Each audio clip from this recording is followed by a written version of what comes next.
ছোটোবেলা থেকে অনেকবার খেয়েছি এই রান্নাটা, আমার কাছে তো ভীষণ মজার লাগে। তো এই সিজনে আপনারাও কিন্তু রান্না করে খেতে পারেন, দারুণ মজার একটা রান্না হয়ে থাকে কচুরমুখী মূলার ডিম। হ্যালো এভরিওয়ান, আসসালামু আলাইকুম। সবাই কেমন আছেন?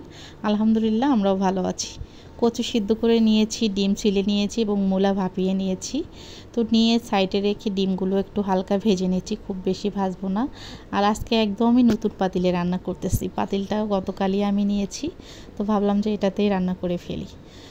তো পেঁয়াজ ভেজে আমি বেরেস্তা করে উঠিয়ে নিলাম। তারপরে মূলাগুলো, ভাপানো মূলা ডাইরেক্ট দিয়ে দিলাম তেলে। তারপরে পরিমাণ মতো সব ধরনের মশলা দিয়ে দিলাম, যেমন মরিচের গুঁড়ো দিয়েছি আমি এখানে 1 চামচ, হলুদ গুঁড়ো 1/2 চামচ, স্বাদ অনুযায়ী লবণ, আদা রসুন জিরা বাটা 1/2 চামচ করে তারপরে গোটা মশলাগুলো দিয়েছি। দিয়ে মূলাটা হালকা একটু কষিয়ে নিয়েছি। তারপরে কচুরমুখীগুলো দিয়ে দিলাম, হালকা মথে নিয়ে, বলতে খুব বেশি ওগুলো ভাঙিনি, আধা ভাঙ্গা করে নিয়ে দিলাম। তারপরে নেড়ে চেড়ে হালকা কিছু পানি দিয়ে এটা ভালোভাবে কষিয়ে নেব। আর এটা কিন্তু অবশ্যই অনবরত নাড়তে হবে, কারণ কচু যেহেতু আঠালো, এটা কিন্তু নিচে লেগে যাওয়ার বা পুড়ে যাওয়ার সম্ভাবনাটা থেকে যায়।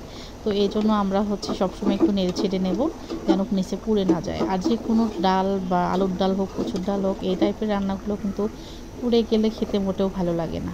তো এটা সুন্দরভাবে কষানো হয়েছে। আমি এই পর্যায়ে নেড়ে ছেড়ে আরও একটু ঝোল দিয়ে দেব, কারণ এটা রান্নার পরে কিন্তু একদমই গাঢ় হয়ে যায় যখন ঠান্ডা হয়ে যাবে।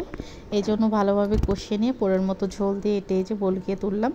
তো এটাই কিন্তু সুন্দর বলক এসেছে। এই পর্যায়ে আমি ডিমগুলো দিয়ে দেব। তো ডিমগুলো দিয়ে এটা খুব বেশি জাল করতে হবে না, ডিমগুলো দেওয়ার পরে 10 মিনিট জাল করলেই হবে।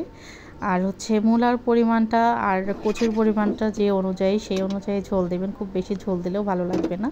তো এই রান্নাটা আমার হয়ে গেছে। আমি লাস্টে পেঁয়াজ কুচি, পেঁয়াজ যেটা বেরেস্তা করে রেখেছিলাম সেটা দিয়ে নামিয়ে নিলাম। দেখুন কত সুন্দর একটা স্বাদের রান্না হয়েছে। তো এটা খেতে কিন্তু ভীষণ মজার হয়েছে, আর অন্য কিছু লাগবে না, ডিম মূলা ডাল সঙ্গে অনেক মজার একটা রেসিপি। ভালো লাগলে আমার ভিডিওটি শেয়ার করে পাশে থাকবেন। সবাই ভালো থাকেন, আল্লাহ হাফেজ।